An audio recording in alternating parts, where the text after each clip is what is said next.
Absolutely. Tea, coffee, anything for that matter.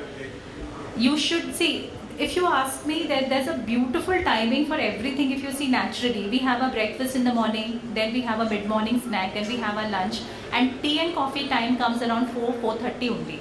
You finish your lunch by 1:30 and you take your tea or coffee at 4 o'clock, which is a very good time, which is being maintained by many. But I have seen in certain offices the tea is served immediately after the meals, which I keep telling them to avoid, because what happens, your food is a storehouse of nutrients. It is releasing iron, it is releasing calcium, proteins in form of amino acids. So when you take anti-nutrients, means if you are taking tea and coffee, it also will give you some anti-nutritional factors, phytates, which will bind with iron and form iron phytates, which will not be absorbed in the body. So a complex of anti-nutritional factors, when it is formed, then it will cause absorption of various minerals to the body. So that's the reason why immediately after your meals it should not be taken. Tea, coffee, anything. Bed coffee. Okay. Morning, if you take up and if you do not have any problems of acid, then it's fine. Only when you complain, then only I would be advising you certain things.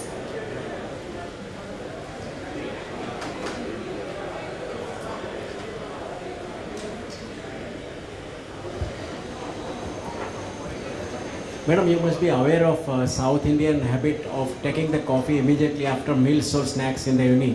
Right. They are taking it from years together, generations going on. What is your opinion regarding that? I'll tell you, see, sir, there are certain traditional habits which are being followed and they are continuing. But till the time they do not have any health problems, we do not interfere. Only when a person comes to us and shows the report saying that my hemoglobin is low or my calcium is not getting absorbed despite the fact I'm having a balanced meal. So then we try to find out the causes. It is a general statement what I made to just give you a caution while having tea and coffee, to give you a precise timing. But if somebody is already following and has no health problems, then we generally do not interfere. But it may be causing some or the other problem in the system. Thank you. Yeah. Madam, you mentioned the optimum cups. Per day we have to take 2 to 3 cups. Absolutely. More than that, it is there is a health problem. Absolutely. What will be the green tea? Also 2 to 3 cups or black tea? Green tea, you will have to have at least 3 to 4 cups of green tea in a day to get the benefits of controlling it independently as an antihypertensive, that is to control blood pressure, or if you want to lose weight, or you want to get other benefits of getting more energy. So the recommendation of green tea is a little higher, 3 to 4 cups in a day. Again, what we do is, since green tea is very low in anti-nutritional factors, so we try to give them one in the mid-morning, one in the mid-evening, one in the late evening, and then one at any time of the day which is convenient. Or we tell them to fill a jar of 4 cups of green tea and keep it at your table. Keep on sipping it throughout the day. So see, if you see that tea culture is considered to be very good. So that's a good thing, we should learn from that.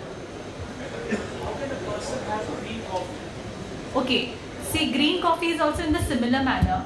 If you are addicted to having more cups of coffee, you should slightly change to consuming green coffee. So maybe it could be a beverage in the morning, or could be taken as a beverage in the evening, and then again, or if you are not able to have the tasty, what I am finding the main problem is the palatability.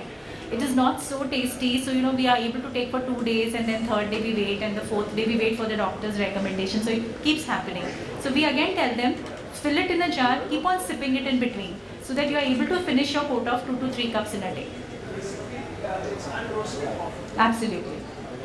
And is green tea hot, better or cold? See, it depends on the taste buds of the people. We want them to have green tea in any form. So if they are comfortable having it in the cold form, we do not say no to them. And I think one gentleman now only made a presentation that now the technology is also changing, so they are trying to conserve the nutrients. So if they are following those technologies, I think it will be really a boon for us. Yeah. Madam, hello. Yes, sir. Is it advisable to take coffee or tea in the morning along with juice? Because in Western countries I have seen they have a habit of drinking coffee as well as juice. So See, the caffeine level I want to understand. yeah, see, I'll tell you, I did my observership in US, I was shocked to see that they used to give juices to even their kidney patients, diabetic patients, and here, right from the college we are taught that juices should be avoided because it gives you direct sugars and all. So it is a part of their culture. Like tea is a part of Indian culture. So similarly, coffee is the juices are a part of their culture. Now in India, I do not advise people having juices. The simple reason is because when they have juices, they do not have their milk. And we have so much problem of calcium and B12 nowadays that if they do not take their milk, these two nutrients are completely compromised. So if you ever see my plans when I'm giving it to my patients, juices are always out. It's just a drink when you go out for a vacation, when you want to have it just with your friends, you can have it. But not to be taken with tea, coffee at all, the first thing. And secondly, do not make it a regular habit of consuming it even with your breakfast or other meals. Okay, fine. Because right now, the gym people and all, where people are going for gym workouts and all, the moment they come out, they have juice. It energizes their body. I mean, Achha, so you thickness. see, now sir, we are now talking about different class of people. Now if you ask me to give a diet to a marathon person, it will have a lot of liquids including juices, Yes. because they are running, their hydration level has to be maintained. So there we will be giving them juices in between. Now if you are in the gym, the most important thing is your hydration, second is electrolytes. So they have to be given juices in between. But for people like us, on an average, if we say it's better to avoid juices, we can include the same nutrients as fruits maybe later on in the day.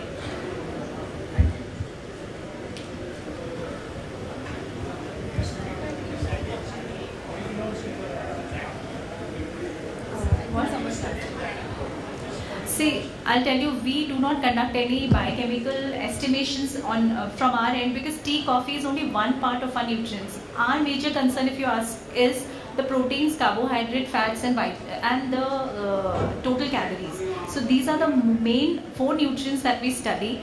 We have not studied tea and coffee personally. See, whatever information I've got, I've taken it from the literature after studying it. So if you may say, since you are a biochemical person, you may be able to add on more information. So I have not personally studied the contents. Sure, no issues. Yeah, I just want to know, what are the benefits of decaffeinated coffee as opposed to coffee, normal See, coffee? Yeah, if your caffeine intake for the day is within the limits and you are not showing any symptoms of restlessness, anxiety or addiction, then we do not ask a person to shift from caffeinated coffee to decaf. Only in conditions when the caffeine intake is very high, the person is taking a lot of chocolates, chocolate drinks, cokes, and then they enter having a lot of coffee also. Then we shift them to decaffeinated coffees. If you ask me, we prescribe it. The patients always do not come back to us for saying that, I was benefited. But on an average, what I have seen is when they are shifted to decaffeinated coffees, at least their headache, their anxiety, that is come under control. Okay.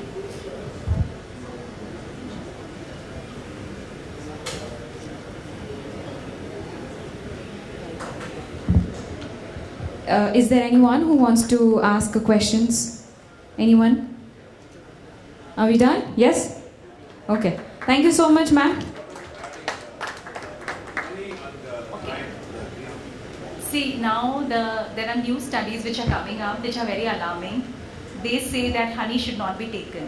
Why? Because it goes in the blood and it makes a complex which is known as advanced glycated complex. And that is the starting point of all the diseases. So we tell our patients to either take a very less amount of honey, to take very less amount of sugar, or if they are diabetic, we do not advocate honey at all, or even any forms of sugar.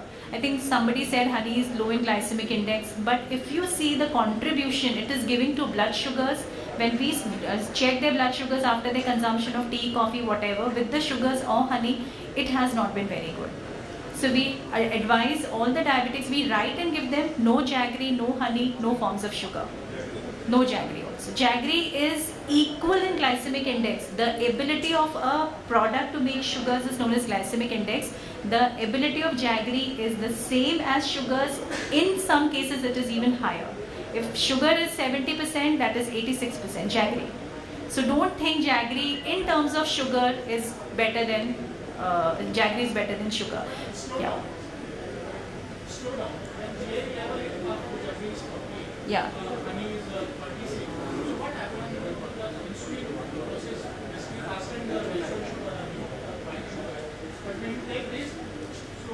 But sir, when we do the fasting sugars, it is always high. So you know, we just talk in terms of food and the blood reports. So when it is high, we generally ask them to avoid. But if they are very well controlled diabetics, we do not mind their eating sweets also in between, because they have understood how their body is reacting to sugars. Okay? Thank you so much. A big round of applause for Miss Shweta ma'am.